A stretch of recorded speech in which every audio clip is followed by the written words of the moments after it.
Hii simu ya pili, simu ya mchumba. Alini kuficha ficha jibarabara. Simu ya niwai. Umesikia? Bwana Kaulio umempata amesema yuko Sinza Hawaii. Ameniambia niwai. Hongera sana, amefanikiwa kuwa mabingwa kwa msimu wa mwaka 2024-2025. Alhamdulillah. Namshukuru Mwenyezi Mungu na asante sana kwa hongera zako ndugu yangu. Mara 5 mfululizo alikamwe mnawapiga hata. Unajisi mwenye bahati kiasi gani kwa Young Africans kati ya moja kwa community? Nafikiri kwa viongozi wote kuanzia kwa rais wetu Engineer Hersi Ali Said, makamu wetu wa rais Arafat Haji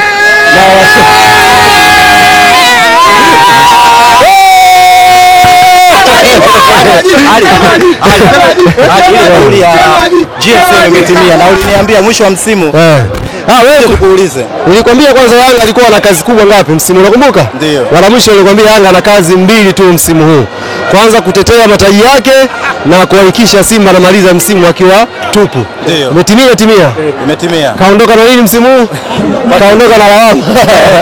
Bwana wanasema ile hakuna pointi 3 bila kumkaba Mpanzu. Vipi Mpanzu kwa namna ambavyo amemtizama kwenye game ya leo? Usiwape kiki ya wachezaji wa kawaida au shehe. Kuna wachezaji wazuri kwenye mechi ndogo, alafu kuna profesa wa mpira Pacome Zouzoua. Yeye kwenye mechi kubwa ndio anakuja kuzungumza. Amezungumza sana leo hapo. Waamuzi vipi? Amechezesha vizuri sana na tumpongeze mwamuzi kwa namna ambavyo ameweza kutafsiri sheria vizuri. Nafikiri kama mmegundua kitu leo ambacho ni cha tofauti na sio kwa ubaya. Kitu tofauti cha mwamuzi wa leo na baadhi ya waamuzi wetu ni kufika kwa haraka kwenye matukio. Yaani kila mpira ulipokuwepo huyu mwamuzi alikuwa ameshakaa, nafikiri kama ni 10 hivi, yupo tukio naliona kwa karibu. Kwa hiyo ilikuwa rahisi kwake kuamua kila kitu. Kwa hiyo sijui kama utaratibu rasmi watasema Simba sasa, sio sisi Yanga. Ndio. Simba watasema kama na mwakani wanataka aje mzungu, sisi wala. Ubora wa waamuzi ndio umepelekea kupatikana kwa nafasi chache. Maana ukiangalia kipindi cha kwanza ulikuwa na on target moja na kona 2. On target moja ya Yanga malizia vizuri. Ya Yanga Israel Mwenda alipiga free kick. Sisi tulikuja kwenye mechi ya leo tukiwa na malengo ya kuchukua ubingwa. Kwenye mahesabu tulikuwa tuna uhakika kuchukua ubingwa kwa sare au kushinda. Kwa tulianza mechi kwenye tempo ya chini tukiwashusha ambao walikuwa wanafuta matokeo na tukapata matokeo mazuri kipindi cha pili kwa sababu tuliongeza gia na ni makosa yale ya siku zote ya Simba ndio tumeyafanya leo kuadhibu nao. Makosa yale ya kuto kuiheshimu Yanga. Muda ulipozidi kwenda mbele wakaona kama wametumudu. Wakaanza kutawanyika kama kuku aliyekata kichwa. Sio tukaanza kutumia zile nafasi. Kwa hiyo ukiangalia ni matokeo ya mpira wa counter na sisi tuna quality, Pacome Mzize tunaweza kuhukumu. Kwa hiyo tupongeze sana wachezaji wetu. Mwenyekiti, kitu gani ambacho unaweza kuwashauri? Maana leo walikuja na staili tofauti kuja kwenye game. Kimya. Ni utoto na ushamba waliofanya. Yaani nirudie kwa herufi kubwa. Walichokifanya ni utoto na ushamba. Ngoja niwape tathmini hapa. Sije mkasema tumeongea bila tathmini. Wewe si mtu wa data. Lengo lao kubwa na watu wengi wanapozungumza kwamba Yanga amekosa mapato, si ndio? Nataka niwaonyeshe ya mwisho kabisa mapato ya leo, watu walioingia na mapato ambayo ya leo. Wewe simu ifanye kazi usije ni nyingi. Final hii hapa, si ndio? Wewe utawasomea wenzako. Watu wangapi? 51,805. Shilingi ngapi? Milioni 443. Maana yake Yanga tumepata hela. Tafsiri ya kwamba Yanga amekosa mapato haina ukweli. Yanga tumepata hela.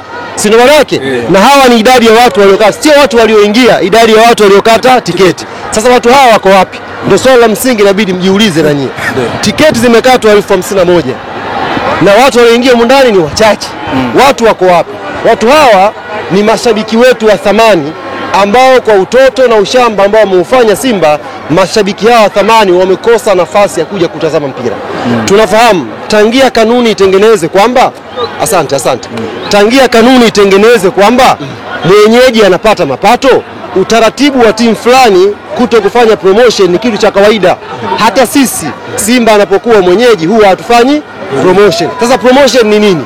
Ni kuto kufanya media tour, kuto kuposti frequent mara kwa mara kuhamasisha watu kuja. Tutafanya hivyo. Lakini kususia press conference, kususia kikao cha mechi ambacho kikanuni ni kikao cha lazima, kususia taratibu zote za mchezo, huu ni utoto na ushamba ambao sikia nikomaliza ndugu yangu, ambao umewaathiri leo mashabiki wa thamani ambao mpaka mchana ilikuwa hawajua tiketi wanazo na leo ni siku ya kazi, ni Jumatano, watu wamekuwa na sintofahamu. Kwa mimi kwa niaba ya klabu yetu ya Yanga, kwanza nitumie fursa hii kuwaomba radhi mashabiki wote ambao walikata tiketi leo na wakakosa fursa ya kuja Benjamin Mkapa kwa sababu ya utoto na ushamba ambao umefanywa na Simba. Hawa wengine kama watapata fursa ya kuomba msamaha itakuwa jambo kubwa, ila kama Simba watamoka kimya waombe msamaha, sio jambo jipya, kwa sababu ni jambo la kawaida kwao kudhulumu haki za mashabiki. Washafanya hivyo kwenye mechi zao za kimataifa. Kwa hiyo sisi leo tumepata hiyo hela, lakini tunajisikia vibaya kwa mashabiki wa thamani ambao wakati tiketi wameshindwa kuja kwenye mchezo leo. Hali msimu huu pengine kwenu ulikuwa ni mgumu kiasi gani? Huu msimu ulikuwa mgumu sana. Huu msimu ulikuwa mgumu sana, ulikuwa msimu mzito, ulikuwa msimu wa pambano kweli kweli. Yalifanywa mengi kuhakikisha Yanga anashindwa kutetea ubingwa wake, lakini Mwenyezi Mungu mkubwa, na sisi tulifanya zaidi ya pale tuweze kutetea ubingwa wetu. Hizi pointi ambazo wamefikisha Simba msimu huu, ingekuwa ni msimu uliopita angekuwa bingwa yeye. Ndio maana yake sisi tulipandisha ubora wa pointi zilizokuwa nazo la season, tukaongeza ubora, tukapata pointi zaidi. Kwa hiyo msimu huu ulikuwa mgumu kweli. Msimu huu nimekaa mpaka mahabusu kwa ajili ya Yanga. Haikuwa rahisi msimu huu sisi kuvaa medali. Kwa hiyo tumshukuru Mwenyezi Mungu, na wana Yanga wote niwapongeze sana, na sasa niwaambie bila kujalisha mtakuwa wapi, lakini nawaomba sana tuvuke maji tuendeni Zanzibar.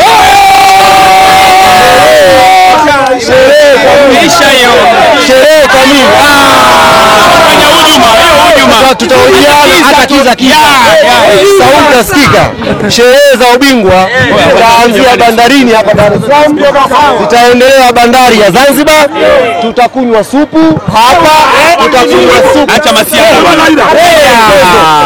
Bango la kwanza la jumla matokeo haya matano litaonekana Zanzibar.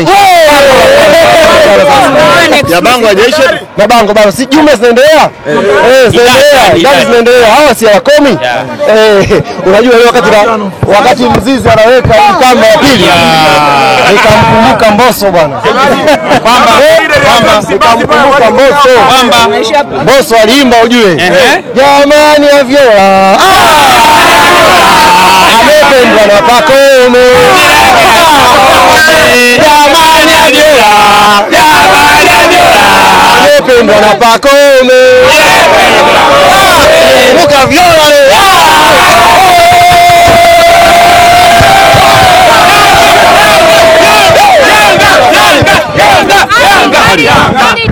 Nimesema ilikuwa ni msimu mgumu.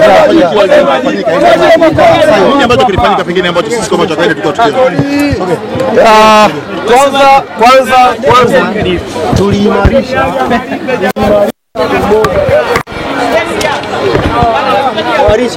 kisha toka